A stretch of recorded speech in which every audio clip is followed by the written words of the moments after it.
बीज क्या था? धर्म, भक्ति, सेवा, सत्संग, परोपकार का काम। आगे और अच्छी फसल चाहते हैं सुख की, तो अभी से अधिक से अधिक धर्म, भक्ति, परोपकार, सेवा, सत्संग के काम में लग जाओ, फिर आगे सुख ही सुख मिलेगा। और यदि जीवन में दुख आ गया, किसी प्रकार का दुख, परिवार में किसी की मौत हो गई, शरीर में किसी को बड़ी बीमारी हो गई, व्यापार में घाटा हो गया, या कोई बड़ा काम बिगड़ गया, ये प्रकार का दुख आया, तभी समझो कि कभी न कभी मैंने पाप का बीज बोया था,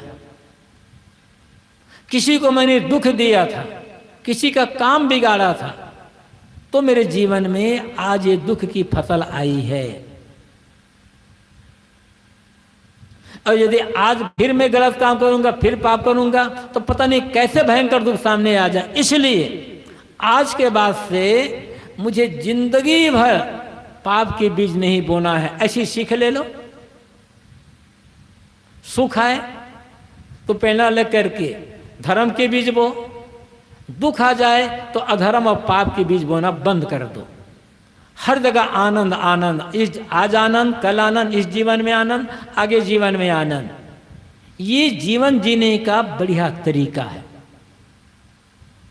दुख से बचने का, सुख में जीने का यही रास्ता है। न तो सुख रहेगा न तो दुख रहेगा, रहने के लिए कुछ नहीं आता। मैंने कहा था सदैव दिन नहीं रहता, सदैव रात नहीं। 12 घंटे का दिन होता है, 12 घंटे की रात होती है, एक के बाद एक दोनों आते जाते रहते हैं, ऐसे जीवन है।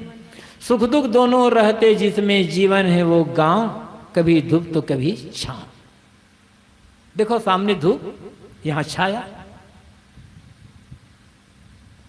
तो ऐसे जीवन है।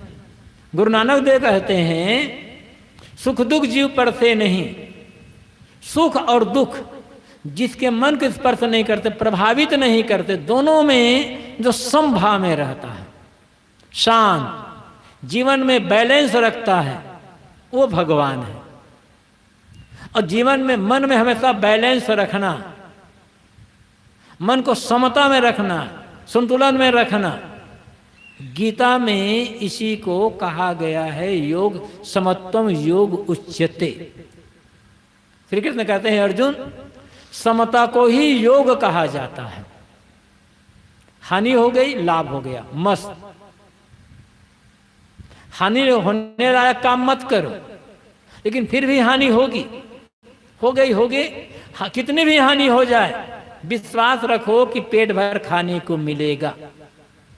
और कितना ज्यादा लाभ हो जाए तो 4-6 किलो तो नहीं खाने लग जाओगे, उतना ही खाओगे। तो हानि हो जाए, लाभ हो जाए, दोनों में समभाव में रहना, बैलेंस में अपने मन को रखना, यही जो है बढ़िया तरीका है सुख से जीने का। आप जानते हो, जितने भी लोग हैं पढ़े लिखे लोग करीब करीब सब जानते हैं, चिकित्सा शास्त्र में बताया जाता है, डॉक्टर हमें बताते हैं कि जो एक स्वस्थ व्यक्ति होता है,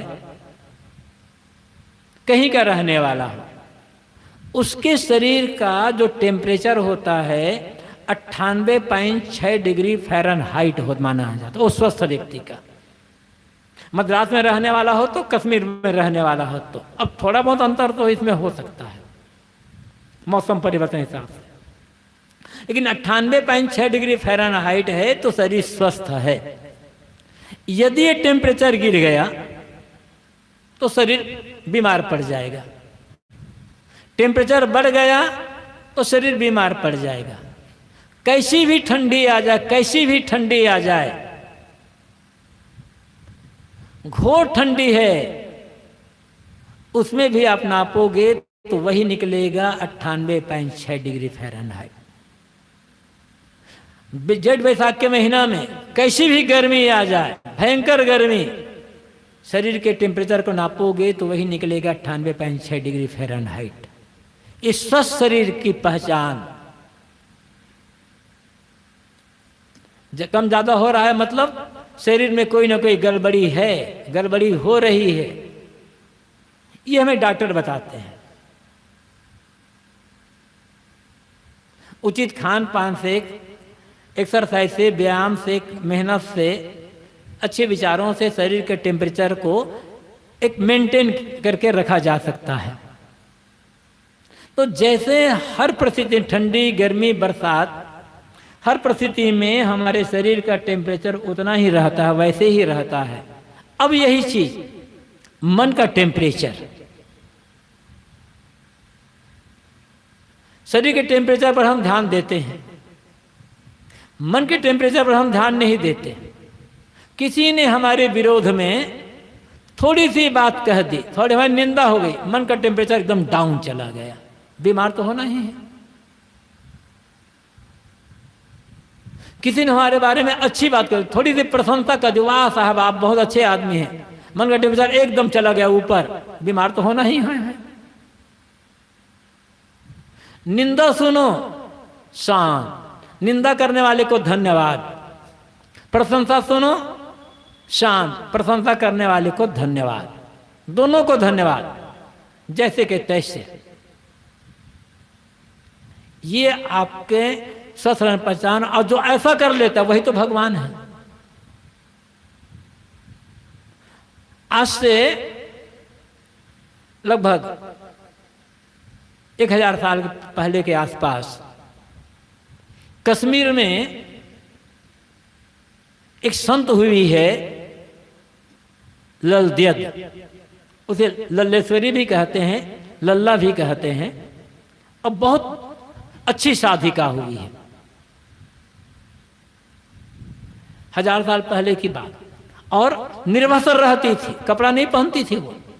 पुरुष कपड़ा ना पहने बात समझ में आती है, लेकिन वो स्त्री घट होते हुए भी साधु हो गई थी, निर्वस्त्र रहती थी।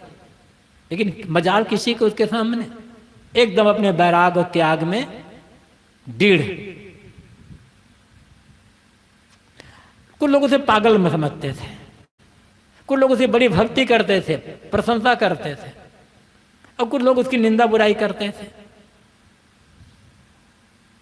कहीं तो ऐसे भी होता था, जब वो लल्ला ललसुर जाती थी तो दुकान वाले लोग उस सम्मान में खड़े हो जाते थे प्रणाम करने के लिए। एक दुकानदार ने कहा उनसे, लोग तुम्हारे पीछे इतने छोटे बच्चे या आदमी घूमते, तुम्हें पागल कहते हैं, तुम्हारे मजाक उड़ाते हैं, दुख नहीं होता? इतने लोग प्रशंसा करते हैं, कुछ दुख नहीं होता? उन्होंने कुछ नहीं कहा। दुकानदार से कहा, 2 धोती देना जरा। वो तो कुछ भी मांग। दुकानदार ने उसे 2 धोती दे दी। एक धोती दाएं कंधे पर रख ली, एक धोती बाएं कंधे पर रख ली। घूमती रही कहते हैं आना जाना। जब कोई आदमी निंदा करे तो बाएं कंधे धोती में एक गांठ लगा दे, और कोई प्रशंसा करे, प्रणाम करे तो दाएं कंधे धोती में एक गांठ लगा दे। दिन भर यहां वहां घूमती फिरती रही, धोती में, पूरी धोती में गांठे गांठ, गांठे गांठ। शाम को फिर से दुकान में पहुंची जहां से धोती लिया था। दुकानदार ने कहा, ये दोनों धोती को तौलो तो, दोनों का वजन कितना है? कहा तो बराबर। गांठ लगने, धोती को जब धोती में गांठ नहीं लगी थी तब भी धोती का वजन उतना, और गांठ लग गई तब भी उतना। लल्लू कहा, कोई निंदा करे तब भी मैं उतना, प्रशंसा करे तो भी मैं उतने। यही भगवान होना है। इसके लिए विवेक चाहिए, इसके लिए ज्ञान चाहिए, इसके लिए अच्छी समझ चाहिए, समता भाव में जीना। यही तो भगवान होना है। वह आकाश वाला भगवान मैं नहीं कह रहा हूं, वो तो हम केवल कल्पना कर लेते हैं, पुकारते हैं, जान देखा किसी ने नहीं आज तक। जीवन का आनंद लेना है बंधुओं, तो आपको भगवान होना पड़ेगा। घर छोड़ने की आवश्यकता नहीं, जहां वहीं रह सकते हो। हर समय शांत रहना सीख रहे हो, शांत। मेहनत पड़ेगी, अभ्यास करना होगा इसके लिए। पढ़ने से, लिखने से, सुनने से, बोलने से ये नहीं होगा।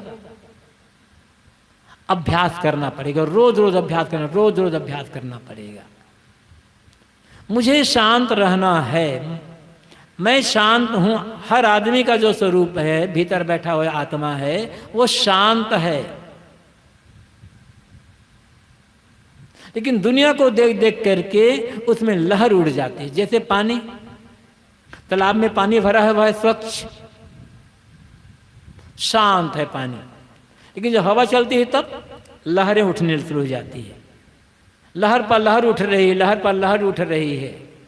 उस लहर जब उठ रही है तो आप जाकर उस पानी में अपना प्रतिबिंब देखेंगे खड़ा होकर, तो वो हिलेगा। और जब हवा नहीं चलती है तब पानी शांत रहता, प्रतिबिंब बढ़िया दिखाई पड़ेगा।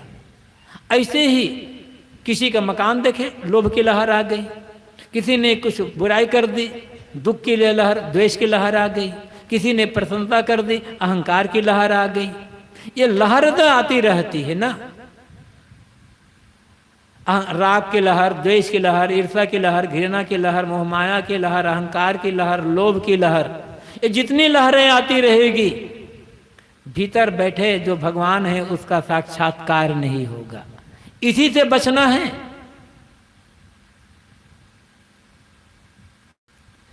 काम करो, सेवा करो, जीवन जियो, प्रेम का व्यवहार करो, खेती किसानी करो, जिम्मेदारी करो, आदर सम्मान दो, सब करो, लेकिन मन को बैलेंस में रखने का अभ्यास करना होगा।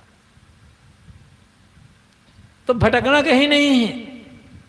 मैंने कहा था, जिसने अपने मन के सारे बंधनों को तोड़ दिया वो भगवान हो गया, और वो हमारे और आप जैसे इंसान ही होता है।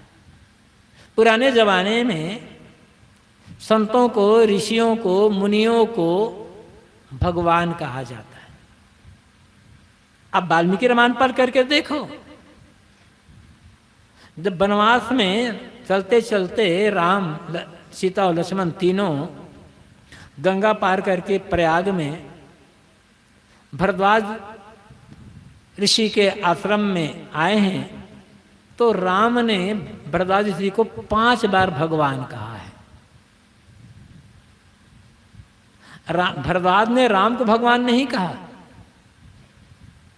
बेटा कहा है, वत्स कहा है, क्योंकि राम राजकुमार थे, भरद्वाज ऋषि थे। तो एक ऋषि एक राजकुमार को वत्स बेटा कर ही पुकारेगा, एक राजकुमार ऋषि को भगवान तो कहेगा कहेगा।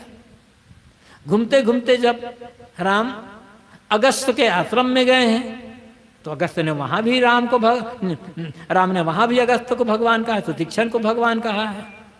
तो पुराने जमाने में संतों को, ऋषियों को, मुनियों को ही भगवान कहा जाता था, जो क्योंकि उनका जीवन त्याग, तप, तपस्या, साधना, ज्ञान से परिपूर्ण होता था। हम भगवान बुद्ध कहते हैं, भगवान महावीर कहते हैं, क्यों? जीवन निर्मल है। हर व्यक्ति का जीवन निर्मल है, भूल गए हैं राग रंग, दुनियादारी, मोह माया में पड़ करके। इसीलिए आदमी भटक रहा है बाहर। भटकना नहीं है। सूरत में भजन, मुझको कहाँ ढूंढे बंदे, मैं तो तेरे पास में।